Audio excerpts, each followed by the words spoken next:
Friends नमस्ते। तो देखिए एक गाना गाने जा रही हूँ। आप लोग कैसे हैं? सब हवन करें, सब अच्छे से रहें।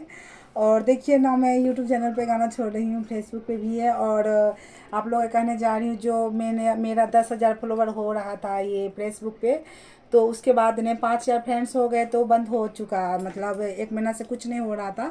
तो मैंने यूट्यूब लोग से पूछे तो उन्होंने बताया जो फेसबुक पेज खोलने के लिए, और मैंने फेसबुक पेज खोली हूँ और उसमें ऑफिशियल पपी है। तो प्लीज़ आप लोग उस पर भी फॉलो कीजिए। हमारा कल खोली हूँ मैं, और क्योंकि मुझे मालूम नहीं पड़ रहा था, 10,000 फॉलोवर तो हो चुका था और इस पर एक आ रहा है तो अच्छा नहीं लग रहा। तो आप लोग थोड़ा उस पर ध्यान दीजिए, और थोड़ा यूट्यूब चैनल पे भी प्लीज़ आप लोग ध्यान दीजिए। क्योंकि मैं बाहर नहीं जा रही हूँ, तो इसके लिए मैं घर में जैसा होता है इससे मैं गाना बनाती हूँ। तो चलिए मैं गाना आप लोग को सुना देती हूँ। नहीं हर के सुख चैन राजा बड़ा निकला गई, नहीं हर के सुख चैन राजा बड़ा निकला गई। तोहार लगे मम्मी हमारे लगे सासू, तोहार लगे मम्मी हमारे लगे लालन का लगे दादी राजा बड़ा बूढ़ा गई, लालन के लगे दादी राजा बड़ा बूढ़ा गई। नैहर के सुख चैन राजा बड़ा निकला गई, नैहर के सुख चैन राजा बड़ा निकला गई।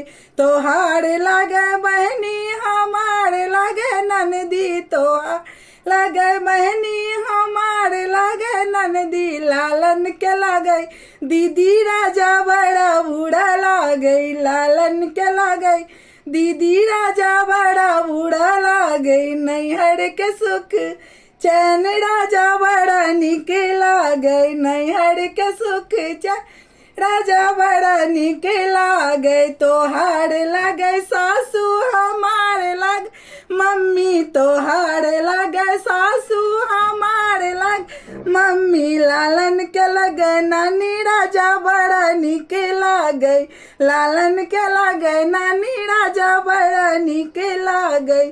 नैहर के सुख चैन राजा बड़ा निकला गई, नैहर के सुख चैन राजा बड़ा निकला गई। तोहार लगे साली हमारे लगे बहनी, तोहार लगे साली हमारे लगे बहनी, लालन के लगे मौसी राजा बड़ा निकला गई, लालन के लगे मौसी राजा बड़ा निकला गई। नैहर के सुख चैन राजा बड़ा निकला गई, नैहर के सुख चैन राजा बड़ा निकला गए। तोहार लगे भैया हमारे लगे देवर, तोहार लगे भैया हमारे लगे देवर, लालन के लगे चाचा राजा बड़ा बूढ़ा गए, लालन के चाचा राजा बड़ा बूढ़ा गए। नैहर के सुख